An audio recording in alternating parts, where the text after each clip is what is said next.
Welcome everyone to the show, Remainders, where we talk about our favorite movies. My name is Patrick. And I am Darren Varel. Hey buddy, how you doing? It's good to see you. Great.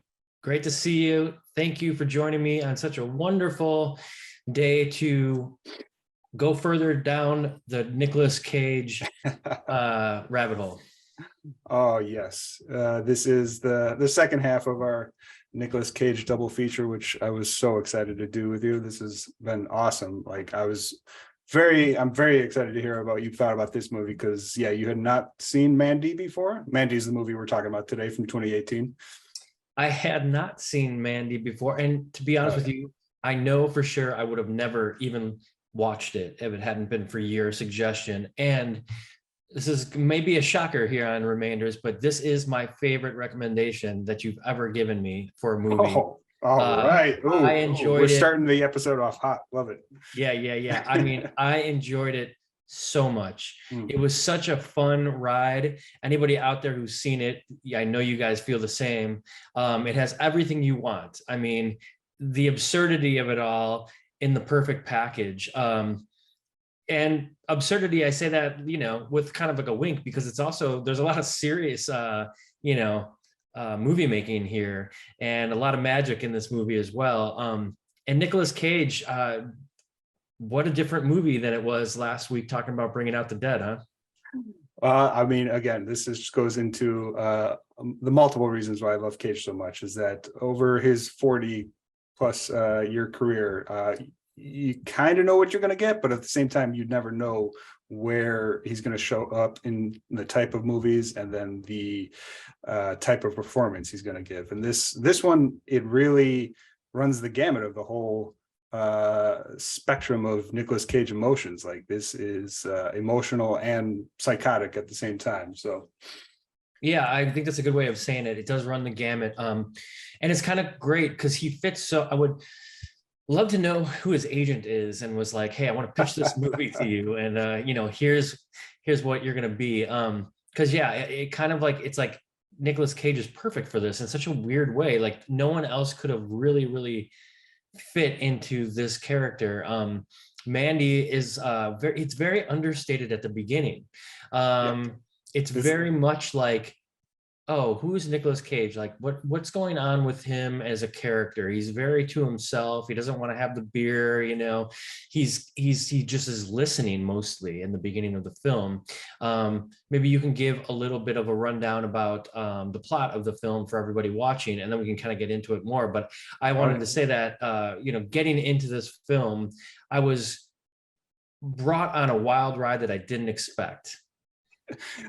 So happy, so excited to hear all this. So the movie we are talking about today, Mandy, 2018, directed by panoscosmatos. I mean, it is pretty straightforward on story because it's so heavy on atmosphere and emotion with revenge. But essentially, Red and Mandy, they're living a peaceful life in the Pacific Northwest. When they're targeted by a demonic cult, the Children of the New Dawn, which is a fucking great cult name. Drug trips ensue. They set their sights on Mandy, the titular character, played by Andrea Riseborough, currently the Best Actress nominee this year. And they target both Mandy and Red. They end up putting Mandy through a drug trip with the freakiest bug that you'll ever see used for a drug trip, and actually end up murdering her, leaving Red for dead. And so Red has left no choice but to go on a bloody rampage against the cult and the biker demons to avenge her death in a pretty trippy psycho nightmare. So yeah, and that's the great synopsis. Thank you for that. At the point when they do kill her, I realized at that point, I'm like, oh shit, they're gonna unleash Cage. His name in the film is Red, but oh shit, like here we go. This is the revenge tale that I didn't know was coming, and here we are. Let's see what happens next. And literally, the most amazing second half after that happens. It really awakens who Nicolas Cage truly is. I mean, as I mentioned at the beginning, it's very understated, his role. He's very quiet. He's listening to her. You can tell he's very content. Let's just say that as a character, he's very content. He likes going and doing what he does, but he loves kind of being there to support his wife and just kind of live this quiet life. It's a little bit understood by the audience that maybe he dealt with some shit, it looks like he maybe had a problem with alcohol, but now he's kind of settled into this like quieter life where he's content. Like, this is a great life, I got Mandy with me, and we get each other, we're perfect, until the cult, what are the names again? Children of the New Dawn. The Children of the New Dawn come through and fuck everything up. And so Nicolas Cage is really ready to do all the blow, any drug that's in front of him, grab any weapon that he can get his hands on. How about I'll just make a weapon to like kill some motherfuckers. And then on top of it, there's this like monster element of these like characters that are needing a sacrifice to actually go and kidnap Mandy. So there's a lot happening here before she dies, Yeah, you definitely make, I mean, it's just, maybe let's start with the characters. You definitely make a good point on like how they allude to like his past, Nicolas Cage, like you said, possibly like struggled with alcohol. But it really shows that he's living like this quiet, extremely content, if not very happy life, basically in the middle of the woods. Their house is amazing. Their bedroom, where it's just like almost entirely just windows, just looking up at the stars, and this is like in the Pacific Northwest, no lights around, so you're seeing like a huge, beautiful night sky. Like half of this movie is basically metal album covers, some nice, some more psycho than the others, that just like beautiful cinematography and shots with that. But yeah, you really the structure of the movie is so great, because it really is a slow burn on the first half. It really takes like a good like close to an hour before, as you say, Cage is unleashed, and you really get to kind of spend time with both characters, Mandy and Red.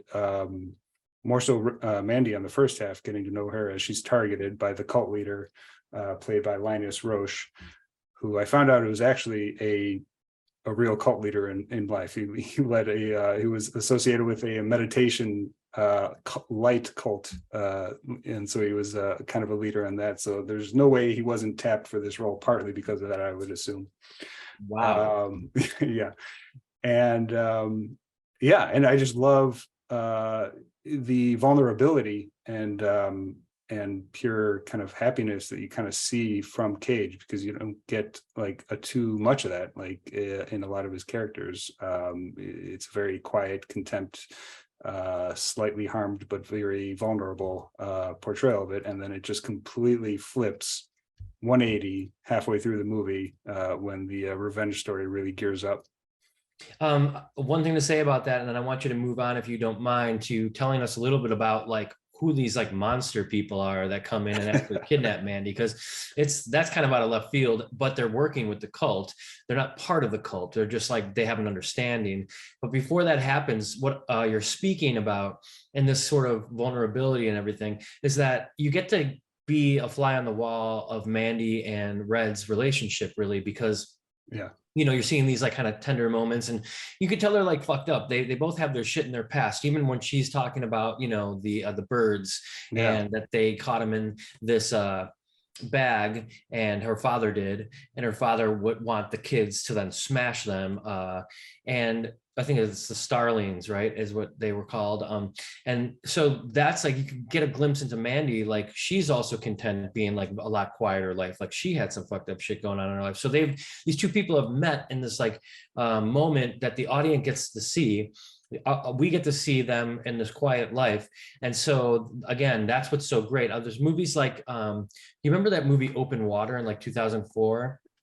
Some of the things that I love about that is that there's these like real life moments that we get to be a part of, where they're I think I've talked about this before with you, maybe even they're kind of fighting, and they have little quarrels and stuff like that, but they love each other when they're kind of like busy people, and you can kind of see they're taking this vacation. So when they finally get left out there in the water, the one scene that happens before that happens, and the audience only gets to be privy to it, is like you get to see them like in bed together, and she's got her shirt off and she's naked, and the nudity is used specifically so that the audience can be like, oh, this is like me and my husband. This is like what we would do. We're getting ready to go to bed before we do something on our trip the next day. And I feel like the same thing happens in Eyes Wide Shut, where that scene with Nicole Kidman, where she's like going to the bathroom, she's on the toilet, and like Kubrick shows you all that stuff to show you like this is like a real relationship. This is like as real as it gets.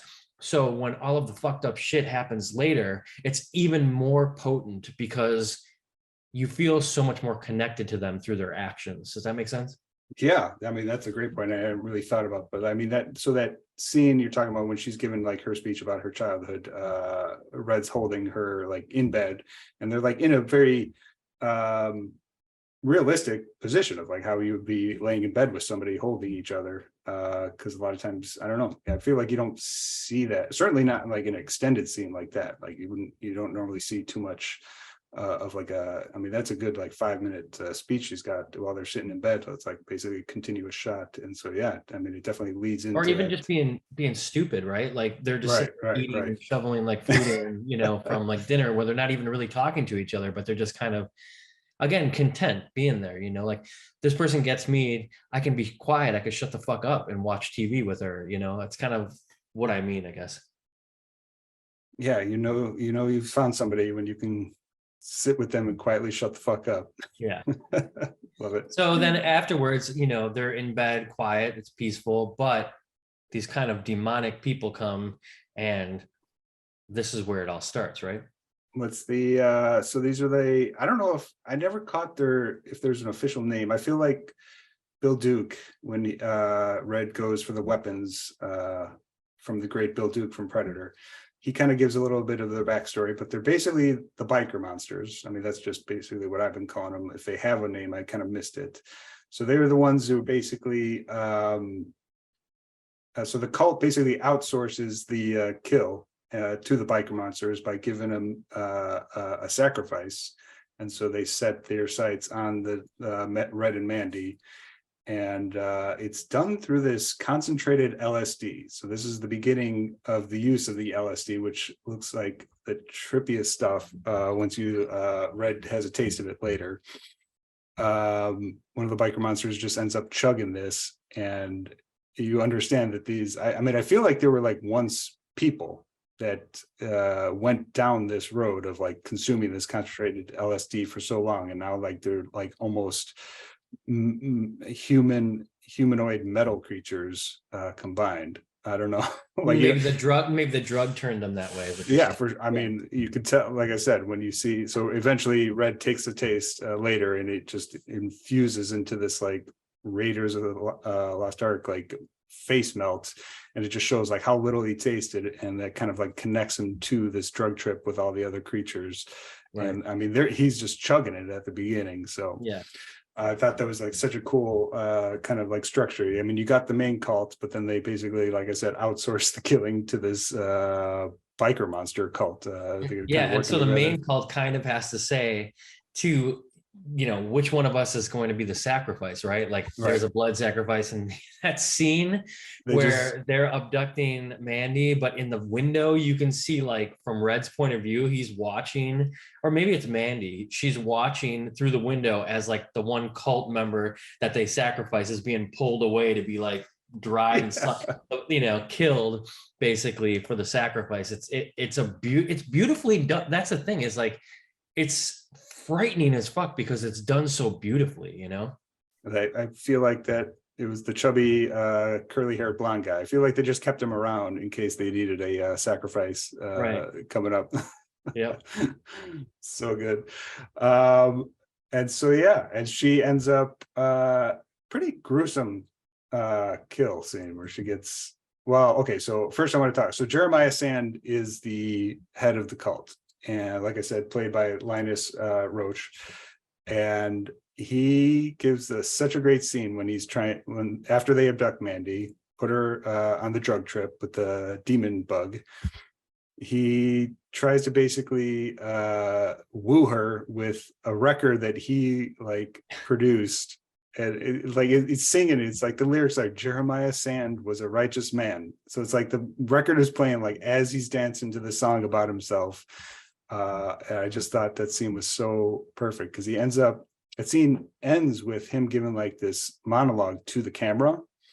And like Mandy's face, the actress Andrew Riseborough, her like face is being superimposed on it the entire time, and it's like they have it's very subtle, so you don't quite see it's like shifted to another person, but like at some point you realize, oh, it's been like transitioning to like a whole nother face this whole time. It's so good. Yeah, I love that too. Like it's kind of like the cult leader who just like believes in himself, like except for this guy, like he comes in and the audience thinks, okay, Jeremiah is like all powerful. He can't be bothered. Don't fuck with me. I'm gonna sleep with anybody I want within the cult, and I can make sacrifices. And then he goes on and he plays this song that obviously he made to like pump himself up. And then Mandy like challenges it and says like, no, like you made this up and like you suck or whatever, basically. And like he starts to question himself. And I feel like as soon as that happens, that's when he's like, I'm gonna kill her, I mean, laughs her fucking ass off with him like sitting there naked with his tiny dick out and full on narcissism, as a cult leader would be. She goes pretty hardcore with the laughing, just like right to his face, because she's having her own drug trip and just really like not even realizing the danger she's in, just being completely bowled over by the ridiculousness of him and everything he represents. And it's amazing too, like the t-shirts that they decided to put, wardrobe decided to put everybody in, like, she's got on like a Motley Crue shirt that she's wearing and stuff. So you could tell like she gets music and stuff. And, this scene with the whole, here's the song that you got to get into, and it's the cult leader, but then that's like the one thing that like it's like a joke and he can't be a joke, so that's the end of Mandy right there. I love all the metal shirts. I mean, this is by far the most metal movie I think we've covered. I mean, it's like I was saying, like this is really kind of structured like a metal song, and just the metal in general, with the way that like it's rage coming from the loss of love, which is a pretty decent way to describe metal over the years. And also like just the structure of the film itself, it's kind of like a slow burn of the first half, and then it just keeps on rising into full on like psycho drug trip throughout the rest of the movie. And it just matches the tone of like what it kind of feels to listen to a metal song like that is consistently rising. Yeah, that's a great way to put it. Wow, like the parallel between a metal song and a movie, I don't think I've ever encountered. I mean, my favorite metal, like I said, kind of like song structure in general, and actually kind of plays into like my music pick later. It's not a metal song, but it definitely has that rising structure throughout the whole song, where it like starts off and then it just consistently goes up until the very end. And I mean, that's definitely what I responded to most in this movie. Like I said, I love the slow burn aspect, and then just it goes to 150 for the rest of the movie. Yeah, totally. And it's also like part of like the weapons that they choose, right? They just keep on like one-upping the weapons every time like he comes into a room, and like such good weapons. Yeah. He's got his crossbow. Well, he's got his crossbow, and then he ends up forging his own battle axe, which is a fucking great scene. I mean, he's got the sunglasses on, slow motion, pouring. That's what I mean. Like that's like metal. The scene is like, you as a viewer, when you see the sunglasses, you're like, of course he's wearing the fucking aviators during this whole scene. Like, because like that is like what you'd expect, and they give it to you. Yeah. So he's got, I mean, that weapon is great. I missed the name if they gave it to it, but it is just like this battle axe that he uses throughout it. And then I do absolutely love the chainsaw fight scene. We get closer, like 3/4 through, and this is one of the last cult leaders that he has to take out. He's got his little chainsaw, and this has to be an homage to Texas Chainsaw Massacre 2, with Dennis Hopper fighting Leatherface, because he's got the exact same kind of mini chainsaw, and then just the structure of the fight. But he's got his smaller chainsaw, and then the guy slowly pulls out the chainsaw. You see, oh, he's got a chainsaw too. Pulls it out some more. Oh, it's pretty much longer than mine. And he pulls it out some more. It's like this 10-foot long chainsaw, and the theatrics of that scene are so fucking great. Yeah, you can never go wrong with a chainsaw. I mean, from Evil Dead to, Texas Chainsaw Massacre. Last night I was watching a film that was on Shudder that I hadn't seen since I was a kid, and I hadn't seen it all the way through, and I used to make fun of it all the time. This movie Mosquito. Have you ever seen Mosquito? Yes. It's growing as like a cult classic It was lately. like a sci-fi movie, right? Like Well, maybe. yeah, I mean, it's fucking mosquitoes that are human sized going after people and killing them. And this film used to be on back in the day when I used to watch Killer Clowns from Outer Space, like on TV. It would be like kind of like paired with that for whatever reason. But it was on Shudder, and last night I was like, I gotta watch this shit. I hadn't seen it in so long, and man, it didn't disappoint. You got Ron Ashton from the Stooges is in it, and Gunnar Hansen is in it too. And of No course, they do shit. the homage with Gunnar Hansen, picking up a chainsaw in the film. We could talk more about that movie later, but dude, you got to watch it if you haven't. It is the one. When I said sci-fi, I was kind of referring to the Sci-Fi Channel. I don't think it was an original of that, but I remember this definitely played on the Sci-Fi Channel when I was a kid, and I have not seen it since then. And you're blowing my mind that Gunnar Hansen and Ron Ashton from the Stooges were in it, because I had no idea who they were when I was a kid. I know that same thing. So Oh, like as soon as I was watching it last night, I was like, oh my God, like I would have never known Gunnar Hansen was in this, but I recognize him right away now. hell yeah. And then when I looked up the cast and I saw, whoa, it's pretty amazing. 94, I think it was. Looks like it. I Yeah. was young when that was like airing on TV, and I remember just like thinking about how like fucking horrible like the special effects are, but of course that's what gives it its cult status now. And yeah, enjoy. And all you listeners, if you haven't seen Mosquito, you're in for a great ride. It's fucking amazing. Yeah, you've been enjoying the Shudder so far. Yeah. Oh yeah. I Cruising mean, through well, I've that. only watched the two, Mandy and this, but yeah. Oh yeah, it's such a great. Like I said, it's so finely curated.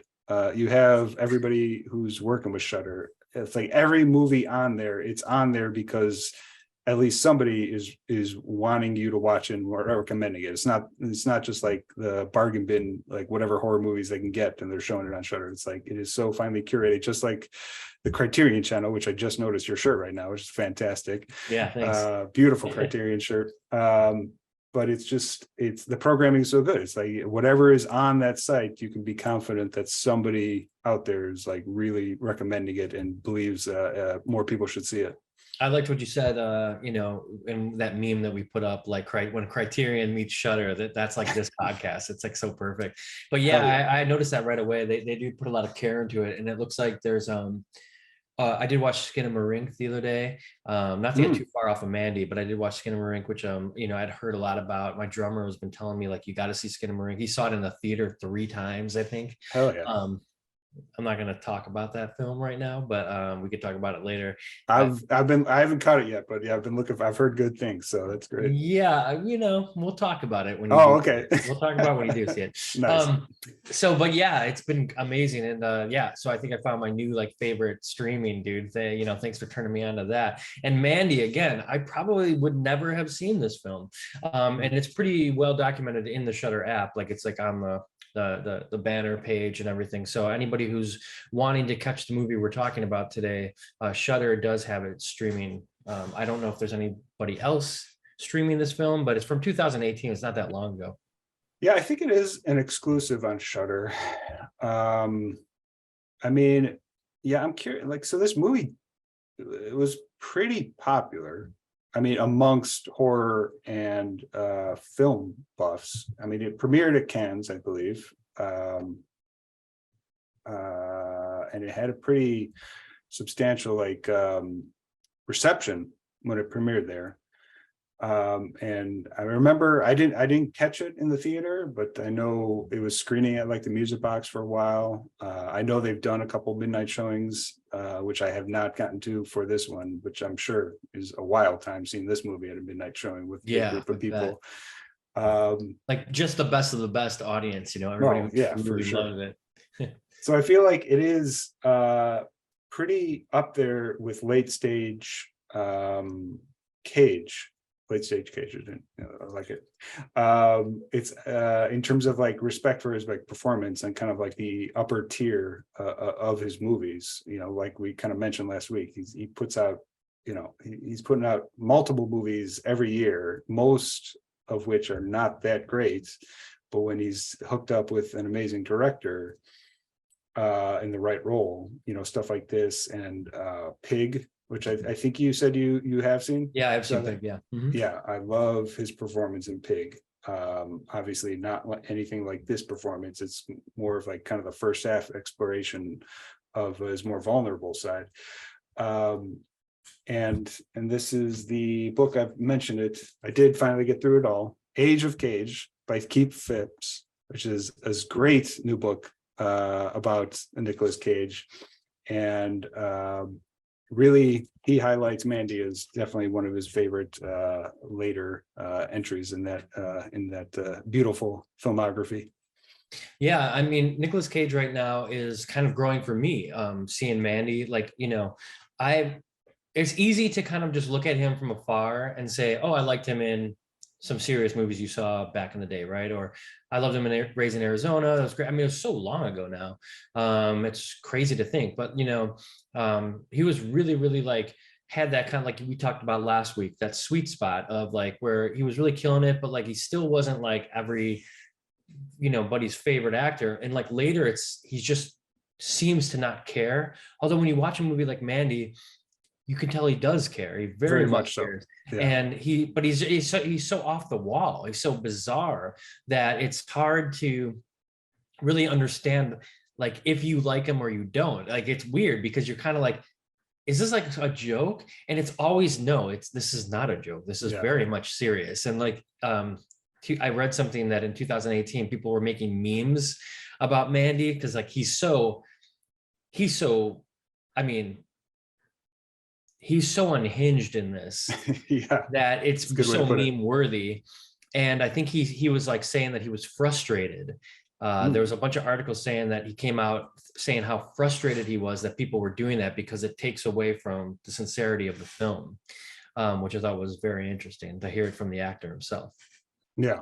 Well, I mean, that can lead into two things I want to talk about. I mean, the bathroom scene is certainly a pivotal one. Shortly after Mandy's death, he ends up in the bathroom. It's like this 3 to 4 minute continuous shot on him, one take, guzzling vodka, really letting the depth of the situation set in, and then just like, as you said, just like going full on Cage mode. Such a great scene. That's really like, yes, that's like where you realize like, oh, this guy, like, so you already kind of realize like this death is going to fuck with him hard. And then you see that scene where he's alone. It's one continuous shot, like you said. And can you imagine being there that day while he was filming that? That would have been like the crowning achievement of your life, seeing Nicolas Cage do that scene. For anybody out there who has not seen this movie, this scene is worth it alone. He is, like you said, full Cage mode. It's like, those like clips that people put together a few years ago of him, like all of the crazy Cage moments, like this belongs in that, the bees from like the Wicker Man and shit. Like he's going off and he's going crazy because his wife died. And you could see like all of the things that, was peaceful in his life that we talked about earlier are now out the window. He's guzzling the vodka, and that's just the start. I mean, he's about to fucking take an entire thing of Coke in a few scenes later and just completely ingest that shit. That is a wild scene. He comes up on one of the biker monsters who's doing Coke while watching porn and has a giant metal knife boner because he's watching porn, which apparently is what he used to kill the people who in that house. And as they're fighting, he tries to use his metal dick to destroy Cage. And yeah, as you said, like he snorts the line. Great shot when he snaps the biker monster's neck and it just like looks straight into the camera with that perfect Cage grin. And then that leads to a little bit more Coke, and then he tastes the LSD. And I fucking love that's just the drug trip scenes. Yeah, just a tiny little bit of the concentrated LSD, and it leads into like this blown away, shocking, face melting moment. And that really is kind of what I love about Cosmatos' direction. I mean, like, this is like a metal nightmare. I mean, there are so many like cartoon animated scenes that almost look like heavy metal, the movie from the 80s. That's true. I mean, so there's so many shots that, like I said, just do look like metal album covers coming to life, of like the stars and the tiger. They show the tiger actually coming out of his cage, which is definitely to represent Cage coming out of his psychotic rage. He's got that tiger shirt at the beginning, and then you see the tiger unleashed from the cage later in the movie. So it's like a nice little pretty clear way of saying that we're letting Nicholas go psycho for the rest of the movie. Yeah, totally. And I do agree with that. Like, there's a lot of scenes with the lighting that happens. I mean, everything's like very much like, So beautiful. washed in a certain color too. Like either it's like Yeah. a blue hue or it's Yeah. mostly red, right? Right. And a lot of times it's like the light that is going like literally from complete darkness, and then like, it's like a strobe effect almost that's happening in a lot of the scenes. In fact, I think it's all washed in blue, but basically when they get kidnapped, and later when he's just like killing people, Nicolas Cage being the person, it's mostly red, and it's just going from like complete darkness to red all the time, and he's getting more and more soaked in blood as this continues on. I'm so happy you like this. I actually wasn't entirely sure how you're going to fall on it, and I'm so happy that you responded so well to it. I mean, you always have great picks, but this was just like, there's something about it. Like I really, really sunk into it, like I was really on the ride. I mean, there was no phones around, there was no nothing. It was like, I'm in this, enjoying this movie. And in fact, I want to watch it again probably after we do this talk, because I feel like there's a lot more that I can soak in. It's definitely an experience. It's like I said, it's like light on story. It's a pretty straight up revenge flick when you look at the plot, but like it is an atmospheric experience. Now, we haven't talked about the breakout star of the movie, which is Cheddar Goblin. Dude, I saw in the credits that they made that up, that the director made up Cheddar Goblin. Well, so I just found out today. It was, well, they definitely made up Cheddar. I don't think that was a real thing. No, I know, but I mean, at the same time, it's like so genius. Like, it's so like to have that. Go ahead. So I should look at the, no, I wasn't like stopping. I was just excited. Like, I found out today it was the guy who made Too Many Cooks. I don't know if you've seen Too Many Cooks. It was an Adult Swim video, maybe almost 10 years ago now. Maybe not that long, but it was a huge hit on Adult Swim, like huge hit on YouTube. We'll put a link in the show, but for everybody who's seen Too Many Cooks, it is also a descent into a nightmare, but it's like straight up comedy. And knowing that it was the same director who made Cheddar Goblin, now it just makes so much sense. The vibe you get from the Cheddar Goblin cartoon is like this 10-minute Too Many Cooks video he made like 10 years ago. Cheddar Goblin. I learned a lot about this film just by watching the credits, which you don't like always hear people say very often. But like even the fact that this was like sort of a cult itself to make the movie, right? And if you're part of the cult, I don't mean that seriously, but it's like a collection of people who at times, even because they're part of it, get to be part of the movie making process, right? Do you know much about that? About the movie making process? No, just like this sort of like, it's almost like a crowdsourcing, almost like a crowdfunding thing. At the end, it says that in the credits, it says like there's like 7,000 members or something like that, and like this movie was made like thanks to the support of them. Like, and I think it's kind of one of those things where like you probably pay a due or whatever, but like all those 7,000 members can be part of the movies that are being made. I don't know a ton about this. I just read it as I was like watching the credits. I always watch the credits when I watch films. And yeah, it's something maybe I should look into more. I didn't know if you knew much about that. I mean, I know I've certainly never participated in too much of it, but I'm definitely familiar with like the crowdsourcing kind of business model.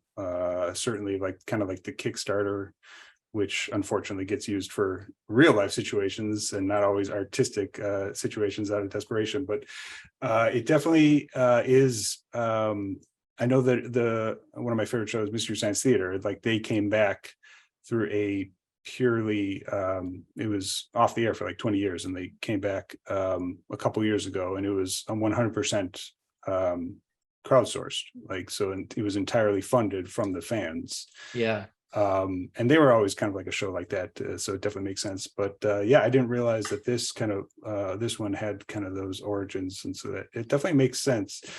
I mean, so one thing, another thing I realized, so Panos Cosmatos, the director, is the son of George P. Cosmatos, the director of Rambo 2, Cobra, and Tombstone. This is, yeah, I definitely was familiar with George P. Cosmatos' name, but I didn't realize he made all three of those. He's made other stuff too, but Rambo 2 movies with Sylvester Stallone and one with fucking Kurt Russell. with Yeah. Tombstone is one of the best casts of all time for sure. Oh, every kick-ass actor from the 90s has definitely showed up in Tombstone. I'm your But Huckleberry. talking sweet. But I mean, Cobra, I would not be surprised if we cover that one on the podcast at some point soon. But yeah, just when I realized that was his father, it definitely, it just kind of clicked. I was like, oh, well, this is where this guy was raised up in, kind of being around these movies. And it's so great to see that he kind of expands on this genre horror filmmaking that you had tinges of a lot of those movies that his father was making. Well, I mean, and that's the thing is like, so sort of like those 80s movies, not that Tombstone is, but Cobra for sure, you know, like a lot of those old Stallone ones, and like the those moments that there's some dialogue that is just so like, I don't even know how to explain it. Like, so the scene, for instance, when in this film, when Red goes and he's like, I got to get the gun.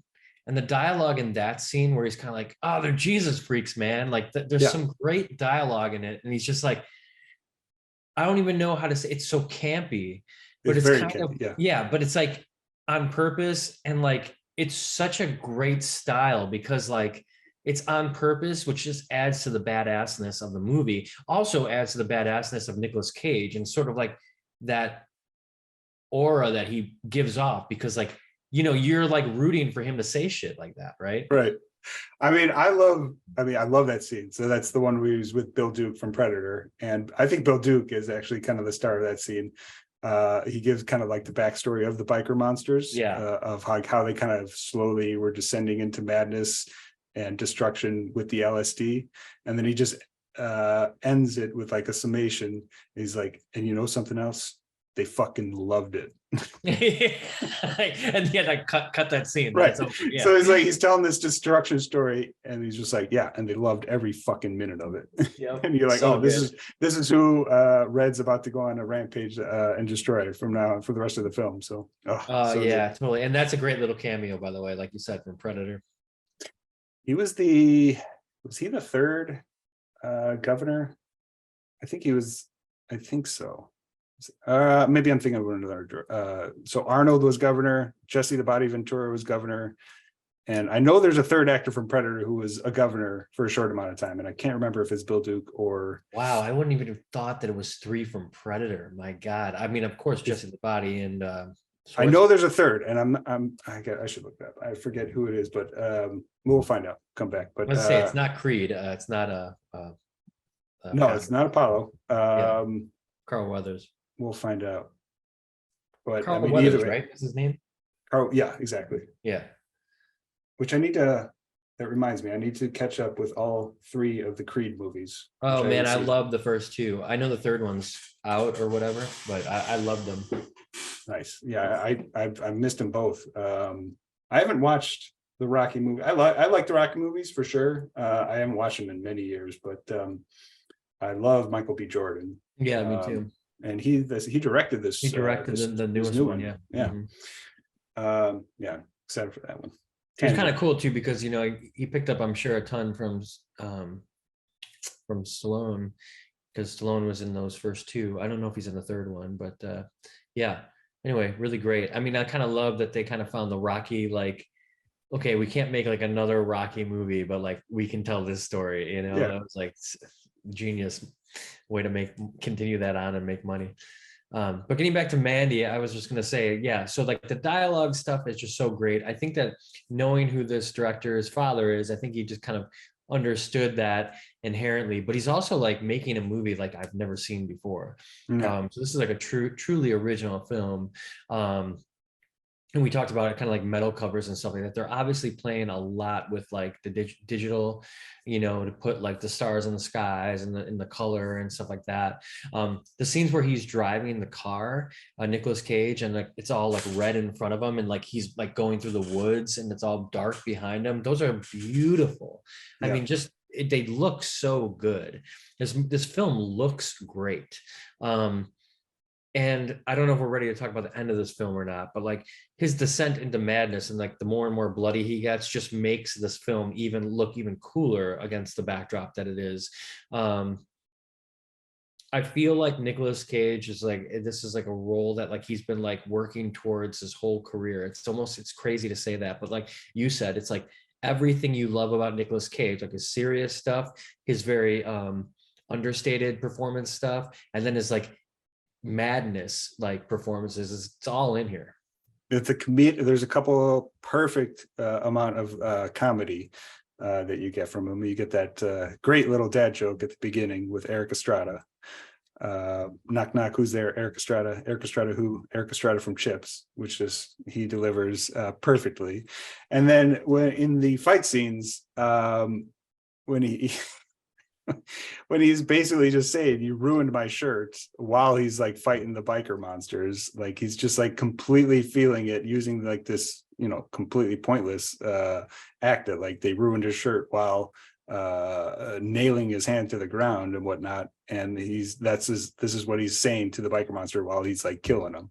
And so like I said, it just from top to bottom, amazing performance. Oh yeah, this is like I could just it like it's drenched in Pat McIntyre. I mean, it's so I was watching it thinking like this has got to be like one of your favorite movies of all time. It's definitely up there. It's definitely one of my favorite Nicolas Cage movies. That's no doubt. I gotta say, it isn't funny if we're gonna pit this against like Bringing Out the Dead. Like I enjoyed this more than Bringing Out the Dead. I love Bringing Out the Dead, and how could you not? It's Scorsese and Nicolas Cage, Tom Sizemore, but this was more fun. Definitely more fun for sure. They're definitely doing different stuff. I was actually reading about. I was thinking about Bringing Out the Dead a little bit this morning because I was reading Tarantino's chapter on Taxi Driver in his book Cinema Speculation, and he was writing. I didn't realize. So Paul Schrader wrote Taxi Driver, writer of Bringing Out the Dead that we did last week, and Brian De Palma was originally going to direct Taxi Driver before Scorsese got hooked up with it.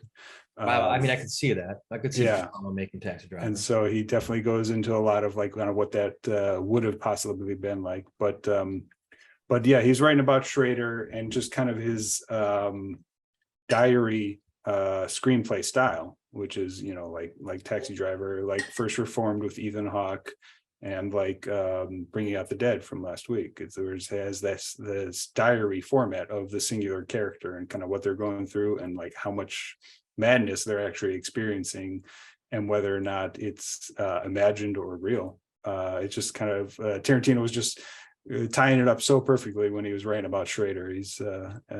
I definitely recommend the book. I mean, we've all been watching Tarantino talk about movies for 30 years.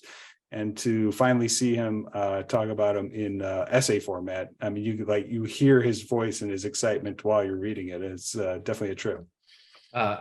100%. I cannot wait to read that. Only because of funds have I not bought it yet, but I will be. I'm going to go over to New Beverly and buy it from the source when I do. But there's nothing that I like more than watching Quentin Tarantino talk about film. I mean, it's great. It's great. Guy's fucking genius. Have you seen? I saw that one really short clip when this is from like maybe late 90s, early 2000s, when this newswoman's trying to ask like why he has to be so violent in his films. The Jan, because it's so much fun. Jan, get it? Yeah, exactly. One of the best clips you can find on YouTube. So good. It's like he's never given a fuck. Like he's always done whatever he wants to do, and it's so great because it comes out, and he's so authentic. We're so lucky to be living in a time when he's making movies. And I mean, speaking of a violent movie like Mandy, like it's definitely a recurring theme that he goes back to in the book. Like he addresses a lot. It's like why violence is in film, his defense of violence in film, and just kind of like I mean, he's obviously been upfront with that for forever since he started, but like he really is making it clear his intentions when he's doing violence in film, but then the role of violence in film in general and in society. And it's just you're not going to get anything different from like what you were hearing him from before, but he just lays it out, like I said, in essay format. It's just a whole nother way to see it from his point of view. Yeah, that's so great. I mean, I would love to know his thoughts on Mandy for sure. I'm sure he would love it. I mean, and I would love to see Nicolas Cage in a Quentin Tarantino film as well. But maybe that's not going to happen if this is the last one. We'll see. I mean, like, yeah, I think I've mentioned like he's definitely doesn't know what his last movie is going to be, but a horror movie has been thrown out there. Like he's always said, like he would like to do a horror movie, and he's probably not going to do like a giant sprawling magnum opus or anything like Once Upon a Time in Hollywood. It would be more something like small, like a coda. This is just what he said. So a horror movie would be my preference, and definitely a possibility. But now we're just pipe dreams if his last movie is going to be a horror movie with Nicolas Cage. So, well, you can bet we're going to talk about it here on Remainders as soon as we do see it. But yeah, so we get to the end. He ends up at the temple with Jeremiah Sand, and does a great little head smush for the final revenge. And I mean, Jeremiah obviously knows prize, as he should be, like any cult leader. It just turns out to be a complete phony, just begging for his life and groveling. And well, that's kind of what you get a piece of that early on with the Mandy scene, that he's a phony because he has to write in through song that he's the best, the righteous man. Such a good song. I know. I feel like this ending is worth talking about too, because he does like the flip, and it's so great because he's like saying to Nicolas Cage, like he knows Nicolas Cage is going to kill him, and he's talking all righteous and almighty, and like first he's telling Nicolas Cage, sorry, I should use his character's name. He's telling Red, you can come with me now. Like, like this is the way he's going to manipulate him. Like there's, when you see Nicolas Cage in there's nothing that's going to happen except for death for this Jeremiah. Oh yeah. But Jeremiah is working all the angles, right? So as a true phony would do, he starts to say, well, you could come with me now, like we'll take you in, you got this far. And then, okay, that didn't work. He's like groveling at him, and he's like, oh, I'll suck your dick. You want me to suck your dick? And then he goes from that to, you're the one who should be groveling to me. Wait, I'm the leader. And then at that point, it's smush time, and you get that great scene where Nicolas Cage kills him with his bare hands, which is another thing that you want to see happen. You want to see Nicolas Cage smush his fucking head with his bare hands, and he does. That's what we're all here for. So we hope to get it. And walk out with the building on fire. Yeah. And I love the driving scene. You sent me that awesome gif of him just kind of looking at the camera and then looking back, and he sees Mandy while he's driving away in his car. And you really get a sense of like, this is ending in a way where Red is any semblance of the man he was before is basically gone. And that's what's so great about that scene, right? And I'm glad you said that. Sorry to cut you off, but I just want to say quickly, like that scene doesn't feel like it's a happy ending. It feels like he's completely changed. This experience will never bring him back to that peace that he had. No, there's no life for him to return to at all. Like certainly not in what it looked like before, but then just who he's become. And I love the very final shot of the two moons, you get these two moons. You're like, oh, are we even on Earth, or is this another part of like his just complete descent into madness permanently?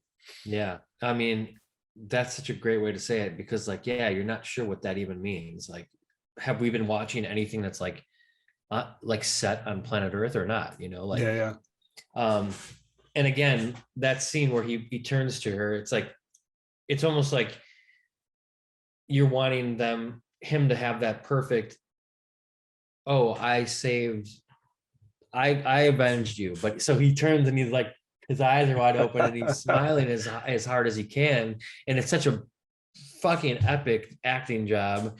Again, over the top, but like perfectly over the top.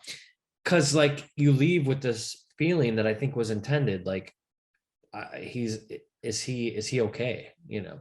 Mm. Yeah. I mean, they really, I love the way that it ends, because it really, that's my favorite type of ending, where it's just like open ended, but also just, it's not a bummer, but it certainly is as I was just calling it, like, this is like a heavy metal tribute to like a burning world. It's like, this is like truly just like getting to the point of like, the world is burning, and we're gonna show you the aesthetics of heavy metal through the rage that Cage feels. And that's why it's been a special movie for me ever since I first saw it. Yeah. Did you see it? Where did you first see it? Not in theater. Yeah, I missed it. I was definitely aware of it when it first came out, but I didn't get to it. I'm pretty sure on Shudder when it first like premiered on that, which is so it probably was on Shudder in like 2019. And I'm just kind of like having my mind blown right now, because that was probably only a little bit before the pandemic started. And so I'm just having this crazy realization of how long that's been now. So Yeah, no, I know it's weird. yeah, so Shudder was definitely where I first saw it. And, again, why I love that streaming service so much. So yeah, we'll have to be on the lookout for this director's next film. I mean, I don't think he's done another one since, has he? Not that I know of. This is only his second movie, and I've heard great things about his first one. Certainly not as kind of like a traditional story or plot as this one. It's called Beyond the Black Rainbow, from 2010. So he definitely works Wow. infrequently, but it's supposed to be a pretty trippy movie. I mean, especially if you like Mandy, it would definitely be one checking out. That's what I hear. But like I said, I haven't seen it. But yeah, nothing since then. So Wow, cool. Yeah, love this film.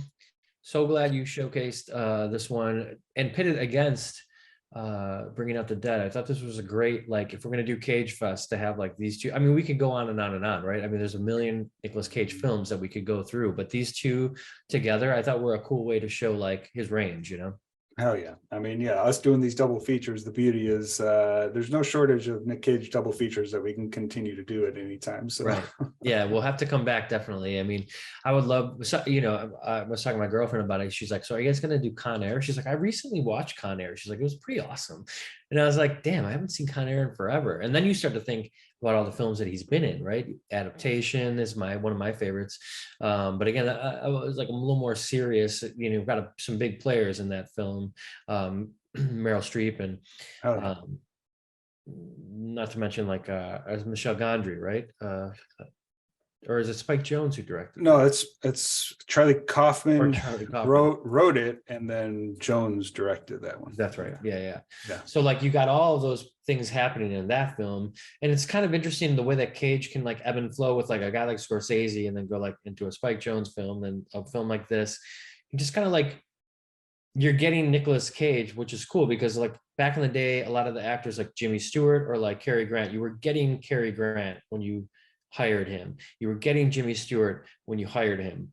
And that's what audiences expected. The cool thing is you're getting Nicolas Cage, but it's not like he's going to be the same role every time.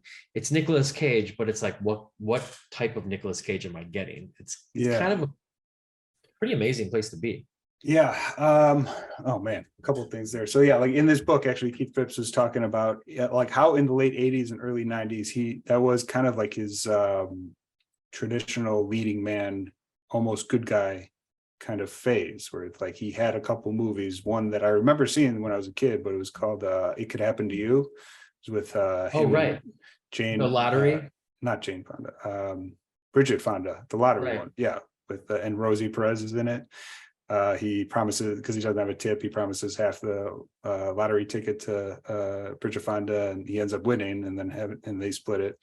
And it's definitely I haven't seen that since I was a kid. I remember watching it as a kid, but it's definitely his most like sincere, traditional, good-hearted character that he's kind of ever played, where it's like a straight up exemplary of like what a good person is, and like he does it so good. And that's Yeah, the thing. I mean, So I it's haven't like, seen it, but like he was in World Trade Center too, around that, talking yeah, about yeah. the I mean, he heroic definitely Cage. he rose into like good guys for sure. But like that was kind of like his early 90s phase when he was kind of being pushed as like a really traditional, like you were saying, like the old school leading men kind of actors.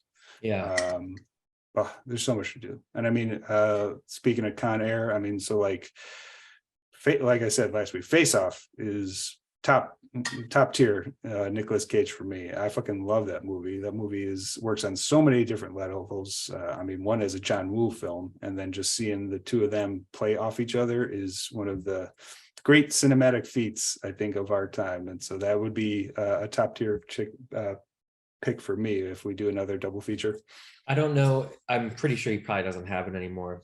When we were kids, Dave Tirio, my friend, he had a Face Off, like because he worked at the movie theater, and it was like the cool, like our job at Suncoast, it was like his favorite job, and Nice. he got the Face Off like replica, and it lit up, dude. It would be like light one side of the face for like John Travolta, and then it would light the other one for like Nicolas Cage, and it was like amazing, like little standee, and he got to take it Oh, home. it was a stand, like a cutout Yeah, from the, and it was, yeah, okay. dude, it was like the size of my door, like the door. It was huge, and he had it in his room. And I'm Yeah. sure at this point he may have thrown it out, but like, dude, it was awesome. For all the cinephiles like us and everybody in that group, in your 20s, your rooms were definitely filled up with whatever cool movie shit you could pawn or find at the If I had a big video fucking store or house, it would whatnot. be again. It was I'll still tell you be, right yeah, now. yeah. Yeah. But yeah, dude, So good. awesome. That's great to talk this film. As we segue out, I have a couple things I wanted to talk about. But are we good on Mandy? Do you feel, everybody that listened to this, go watch that movie? I was so happy, and it was a great wild ride. And also, the fact that this film is on Shudder only, I think you do have to have a subscription to it, but there's a lot of great movies in there. If you want to have a trial or whatever, I would say it's worth going into it, because there's a lot of good stuff that I've watched on Shudder already. So that's my plug for Shudder. Wow, we're always going to be plugging Shudder here for sure. But yeah, no, I mean, it's a movie I absolutely love. Very special. I think we can close it with the intro poem that comes up at the very beginning of the movie. I don't know. I'm not sure if it resonated with you, but I'm going to go ahead and recite it here because it definitely captures the tone of the movie perfectly. When I die, bury me deep, lay two speakers at my feet, wrap some headphones around my head, and rock and roll me when I'm dead. So good. And you know what? It's great hearing that now after hearing you talk about how this is like a heavy metal song, like, or album cover. Like, it's so great. Yeah, of course you see that at the beginning of the film, but I hadn't thought about it because like this movie takes you so many places until you just said it again, and is a perfect way to wrap it up. And for anybody out there, this is the end of Cage Fest for now. But I would love to hear what your favorite Nicolas Cage film is. Man, Hell yeah. I would love to talk Nicolas Cage like through, Instagrams, the Facebooks, or YouTube is where we've been having a lot more chatter lately. Let us know what your favorite Nicolas Cage film is, because man, I cannot wait to talk about it and maybe recommend it if I haven't seen it. And I mean, the beautiful thing is, like, so many different people have so many different answers, and there's no right or wrong. It's just Right. because it's like what you respond to in his filmography. It's there's so much to be inspired by.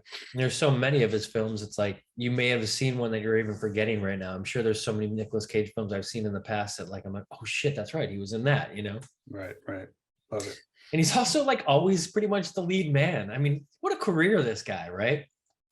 he definitely took the route of just like, if he's going to make a movie, he's going to take the lead in it, which is Well, Renfield is what I'm excited about next. And I mentioned last week, it's Universal Pictures, so you know it's going to have some good shit in it.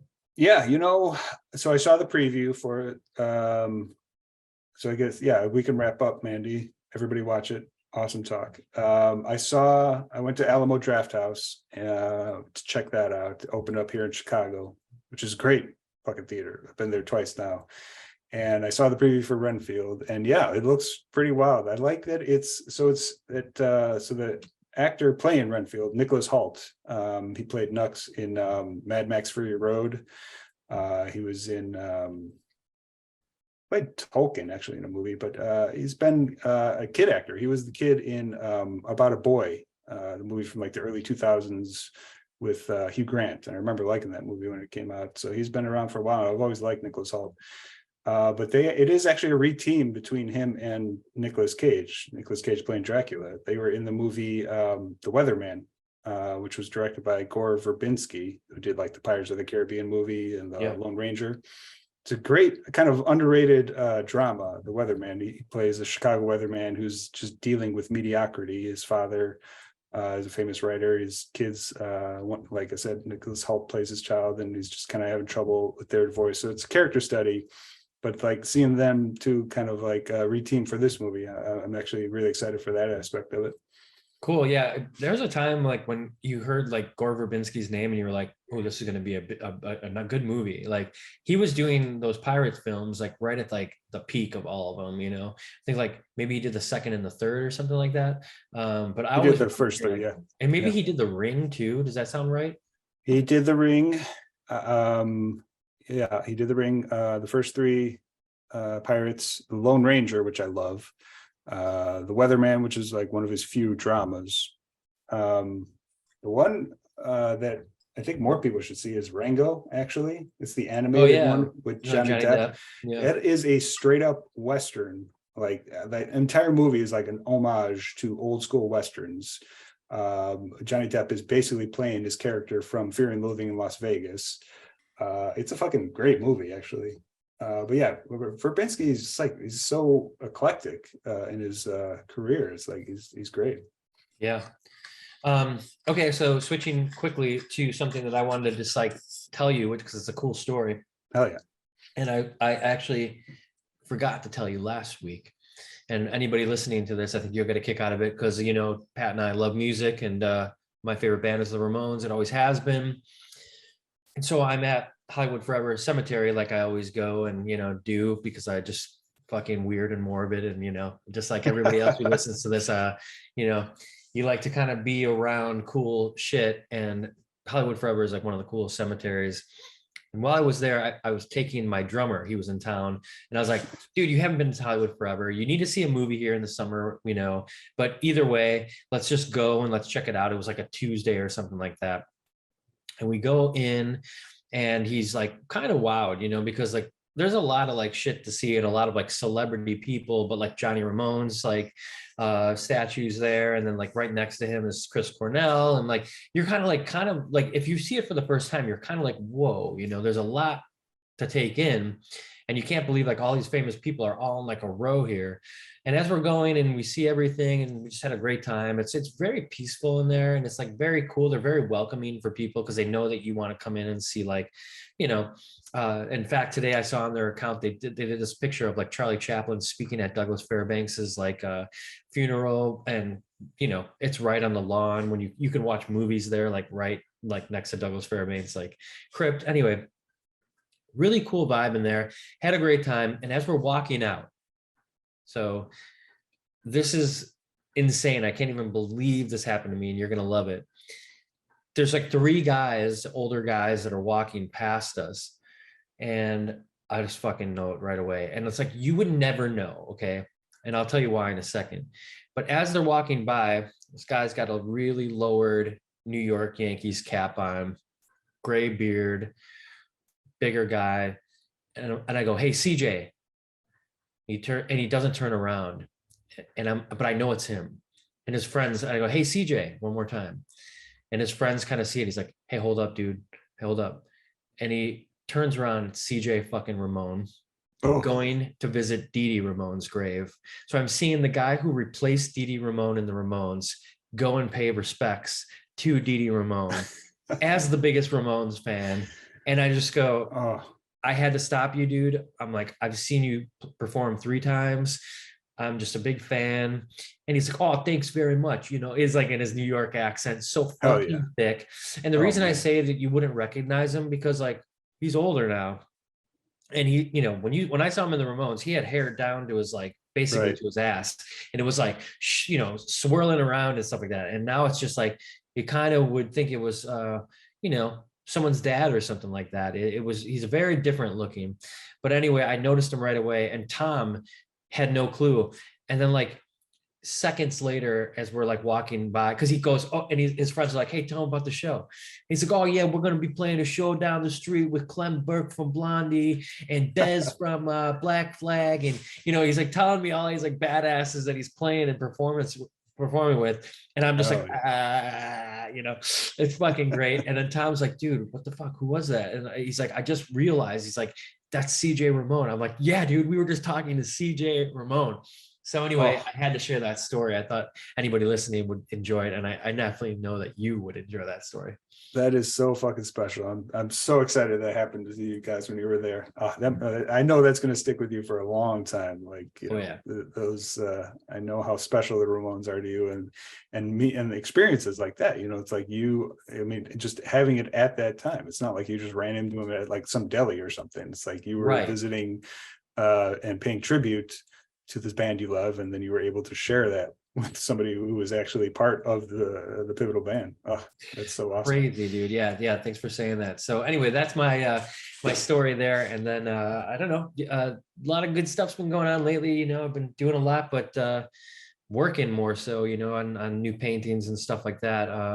And then I've got my photo retrospective that's going on all year. So anybody who is interested, darrenverl.com. I'm going to release the next 5 prints next Monday. So yeah. They are looking amazing on Thanks, Instagram. man. I love those.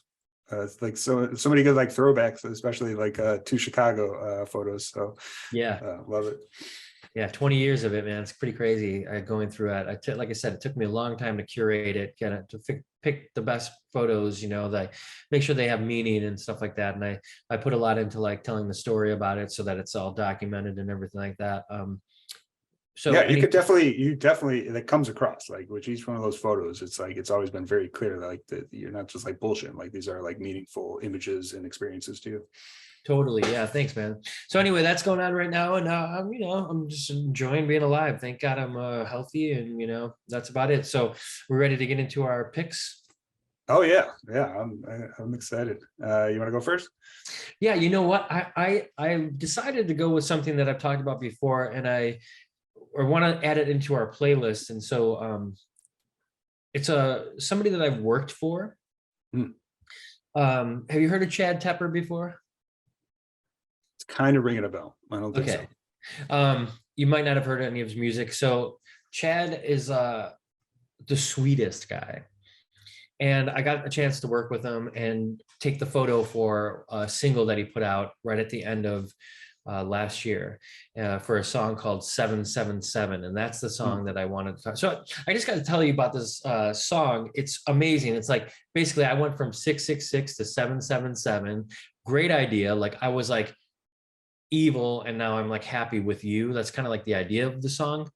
Did you have something you want to say? Sorry. Well, I'm just looking it up. He's Chad Tepper and Lit? Yeah. So this is what he does is Chad decides a lot of the bands that he likes, he'll like do collabos with. So he did some stuff with I believe it's um,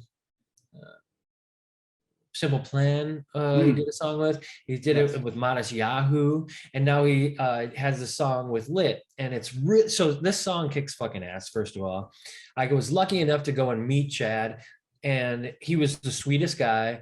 We got to take this cool picture of him with his like angel wings, and he's got his devil pitchfork and stuff. And we just had a great day. Oh yeah. And I think this song is something that everybody would be like, just, it's a really good feel good song. And I just love the way he hustles. he just did a song, like a cover of Miley Cyrus's Flowers. Mm. And it sounds awesome doing it. He did a little video for it. And every time he's like posting stuff, he's like, man, I used to have nothing and now I have so much. It's just because like anything can happen out there. He's like really positive. And I don't know. It was so genuine when I met him and able to work with him. And so I just had such a great experience. And on top of it, I love his music. And it's really rare for me, like these days, for like a newer artist, you know, to like really like fall in love with. And so everything that Chad's been putting out, I've been like loving. This is the one that I worked on to do the album cover with my friend Jason. It's called 777, and it's a combo with Chad Tepper and Lit. Oh yeah.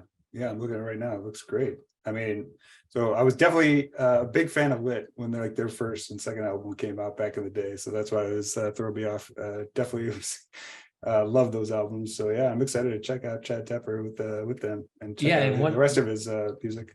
Yeah, and one thing, so he's working up to release a record. That's why I worked on this is like a single, but he's got a couple singles. Like it's going to be on Epitaph Records, and so that'll be out, I'm sure, you know, this year sometime. But the other thing I wanted to say about Lit is that you know, like their big hit, My Own Worst Enemy. My Own Worst Enemy. That's it. Yeah, that tune would be A-B'd in the studio when we work on the scissor stuff by our engineer Matt Allison, because he'd be like, this is the best mixed album that you'll ever hear. And it's not like he was like necessarily like a fan of Lit, Right. but he was just like a fan of that record and how it sounded. And so he'd always play it through the speakers and be like, you guys got to hear this. This is like the best mixed song ever. Yeah. That's a good, I mean, I haven't listened to it in years, but like just think about like the technical aspect of it. It was definitely extremely well polished. Yeah. I could definitely Tom Lord kind of Alge, I respond. think, did it. So that's why he would always be like geeking out on that guy. Sweet. Love it. Well, what is Patrick McIntyre's song for this episode of Remainders? Amazing pick. All right. So I just got, speaking of your favorite band, this is my favorite band of all time. The 30th anniversary of the Cure album Wish just came out. So this just came in the mail for me. I had to get it, pick up the 30th anniversary vinyl edition. This is their 1992 album. I mean, the big song on it is Friday I Am in Love, but this is their follow-up to Disintegration, one of their best albums of all time. And it was a lot of people kind of responded to it differently because it was a follow-up to such like a pivotal, amazing 80s album with Disintegration. And so it is like a top tier Cure album. And there were just so many great songs on it. And I was very excited for this reissue to come out. But the one I went with today is From the Edge of the Deep Green Sea, track number 4 on this amazing album. And it really is a song that is kind of really shows the perfect craft and what is special about the Cure. This is like a long form song with no traditional chorus. And I was going to ask you about this, you know, you being a musician and all, and I am not at all. So it's an 8-minute song. Is there like a name for like a type of song with no traditional chorus that just kind of like flows? I'm not describing it like expertly, but like a non-traditional structure like that. Just off the top of your head. Not that I know of. I mean, and to be honest with you, like if there's no chorus, there's got to be something that's got to be a hook. I mean, whether they intended that or not, there's got to be something that's memorable, right? I mean, the entire song is memorable. I mean, the entire song sounds like a hook. It just doesn't have kind of like that bridge, chorus kind of structure to it. And it's a lot of their songs, like especially on Disintegration, like the title track Disintegration is like a 10-minute song. There's not really any traditional chorus. Fascination Street kind of has the same vibe. But it really just kind of gets into like what I think their best music is and their best songs at the height of their power. And on the same record that Friday I'm in Love is on, right?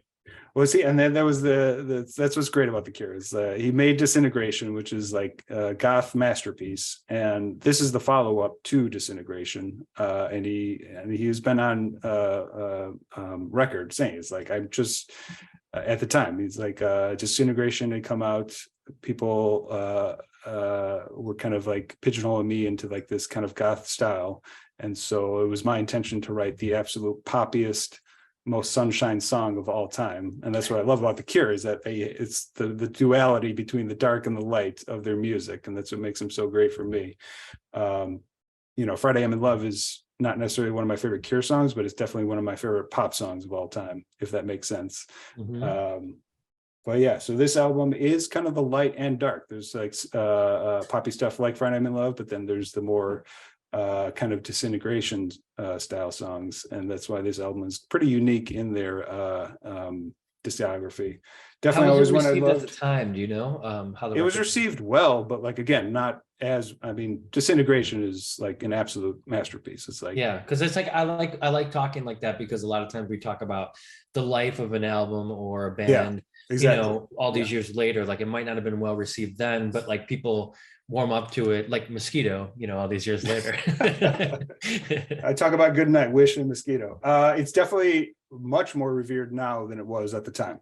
Gotcha. That I definitely know. I know it was maybe seen as mid-tier Cure, never bad or anything. It was definitely well received enough, but like it wasn't people. I remember, just kind of reading back. I was still young at the time when it came out, but it was just kind of seen as like a lesser Disintegration or Kiss Me, Kiss Me, Kiss Me.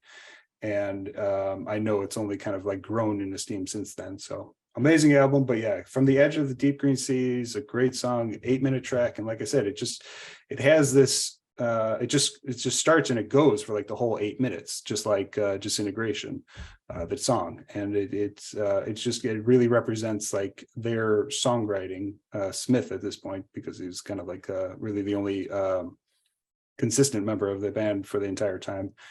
And it's absolute peak Cure for me. So definitely one of my favorites. I loved hearing about that, all of the difference of the song, and kind of like, I didn't know that this was your favorite band of all. I knew you loved The Cure, but I didn't know this was your favorite band of all time. I mean, they're definitely the band that's that I've listened to the most, and kind of just it's the band that I would always be happy to put on, and definitely love their music consistently. I mean, Bob Dylan is always up there, but The Cure is definitely the one I kind of revere the most, I'd say. Well, we can talk about it more after I take a listen to the song. I've been loving your picks, by the way, and they're all, for anyone listening here, we have a Spotify playlist with all of the songs so far. I believe we've been doing this for like at least 10 episodes now, where we do our picks of the week, and Pat has got them all in a curated playlist on Spotify. So that link is always up on our show notes. You can go and take a listen to all of these songs in one nice list. So I can't wait to hear it. And then maybe we'll talk more about that, structure and all that kind of stuff, like once I hear it, because I'm not familiar with the tune right now to even, know if there's a chorus or not. Yeah. I'll send you another one of their songs, and just maybe kind of listen to them. And like I said, like as a musician, it's like I'm sure that you can have a lot more insight than me. Like I can only kind of comment it as a listener. And like I said, like there's like no kind of traditional chorus in this song, and it's just like it's a unique. I mean, there are definitely other songs and from other musicians I can think of, but like it's like I said, it's definitely the best Cure songs kind of fit this structure, and I'm just curious, kind of like to kind of dive into that more. You may be giving me too much credit calling me a musician. I can tell you if there's 3 chords and in it, because that's all I can play. But yeah. Yeah, I mean, Chicago fucking legend, Darren. Don't sell yourself short, dude. Thank you. Well, I think that this has been a hearty episode of Remainders. Looking forward to hearing everybody's thoughts on Mandy and or what you think of Nicolas Cage in general. Let us know. We're on remainderspod.com. We're all over social media. And we're always waiting around, hoping to talk to somebody about this shit, other than me and Pat talking to each other all week. So give us a hit. Let us know what you think. We set the foundation. We set the soup, the good stuff, and then we want to expand on that and hear what everybody else has to say. So Yeah. All right, Pat. Well, cool. Until next time, I know we've got our next picks coming, and it's a little bit different than what we've been doing. We've got looks like we're going down a documentary road for the next two, so I'm excited about that. That's actually one of my favorite genres. So yeah, I mean, I was inspired always by your pick for American movie that we covered. It was one I had not seen in many years, and yeah, we got a couple of documentaries that are definitely influenced by how great American movie is, and kind of has that that vibe throughout the 2000s, and what it set for documentaries moving forward. well, can't wait for that. Looking forward to it. As always, great to see you. Great talk. And hey, everybody, we'll talk to you online. Until next time. See ya.